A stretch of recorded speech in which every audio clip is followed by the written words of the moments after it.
చూసారా పాప్కార్న్ చేస్తున్నారు వీళ్ళు. అంటే ప్యాకెట్స్ కాదండి, మామూలుగా విడిగా తెచ్చుకుని అదే మనకి బటర్ ఉంటుంది కదా, బటర్ వేసి చేస్తున్నారు. ఇందులో విచిత్రం ఏంటి అని అంటే వీడియో లాస్ట్లో చెప్పాలి. విచిత్రం ఏంటి అంటే లాస్ట్లో చెప్తాను. ఇందులో అసలు ఒక స్పెషల్ ఇంగ్రీడియంట్ వేశారు, అది తెలిస్తే మీరు షాక్ అయిపోతారనమాట. మనం పాప్కార్న్ చేస్తున్నప్పుడు ఎప్పుడు ఒకసారి అట్లాగా ఒకసారి కదిలిస్తూ ఉంటే ఏమన్నా ఉంటే ఇంకా అవి అడుక్కెళ్ళి పైకి మొత్తం అంతా కూడా ఈవెన్గా కుక్ అవుతాయి అన్నమాట. చూసారు కదా, పాడు చేస్తారు. చూసారు కదా, ఇందులో వేసిన మెయిన్ ఇంగ్రీడియంట్ ఒకటి వస్తుంది. అసలు స్పైసీగా ఉండాలని పచ్చిమిరకాయలు కట్ చేసి వేసారండి. అసలు మీరు ఎవరైనా ట్రై చేశారు అలాగే ఎప్పుడైనా?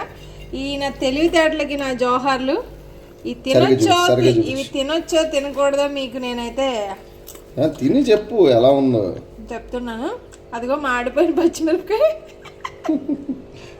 స్పైసీగా ఉండాలని కొత్తగా ట్రై చేసాం. పర్లే బాగానే ఉన్నాయండి. ఓకేనా? బాగానే ఉన్నాయండి. సరిగ్గా చెప్పు, చాలా బాగున్నాయి. అసలు నా చూపించు. అసలు నిజంగా అంటే ఫస్ట్ మేము అనుకున్న ప్లాన్ ఏంటంటే ఓన్లీ చీజ్ వేసి చేద్దామని, కానీ చీజ్ వేస్తే అంత స్పైసీగా ఉండదేమని చెప్పి నేను ఏం చేశానంటే ఒక చిల్లీ తీసుకొని దాన్ని బ్రేక్ చేసేసి అందులో వేసేసాను అనమాట. ఇప్పుడు తింటే దీనికి చిల్లీ ఫ్లేవర్ వచ్చింది. అన్ని అబద్ధాలు చెప్తుంది అంతే. కావాలంటే జెన్యూన్ రిపోర్ట్ అడుగుతాను. చిన్ను ఒకసారి ఎలా ఉంది చెప్పు. బాగుంది కదా? వాళ్ళ డాడీ ఏం చేసినా బాగుందంటది, కానీ నిజంగా కూడా పర్వాలేదండి, బాగానే చేశారు. మీరు కూడా ట్రై చేయండి కంపల్సరీ. పచ్చిమిరపకాయ వేసి నెక్స్ట్ టైం ఆనియన్ వేస్తావా? కానీ ఇంకా స్పైసీగా ఉన్న పచ్చిమిరపకాయ దొరుకుంటే ఖచ్చితంగా ఫ్లేవర్ దీనికి వచ్చేది. ఇంకెప్పుడు ట్రై చేయకమ్మాలండి. ఓకేనా? మీరు పాప్కార్న్ అప్పుడప్పుడు ట్రై చేస్తున్నాను, ఎందుకంటే సమ్వాట్ పళ్ళకేదో మంచిదే అని చెప్పేసి నేను విన్నాను. ఐ డోంట్ నో ఒంటికి ఎంత మంచిదో.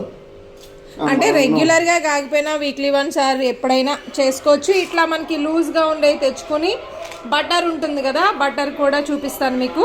బటర్ అమూల్ వాళ్ళది బటరు చక్కగా ఇది ఒకటి వేసుకుని మనము చక్కగా మనం ఇవి తెచ్చుకున్నాం కదా, ఇవి వేస్ట్ చేసుకుంటే కూడా చాలా చక్కగా ఉంటాయి.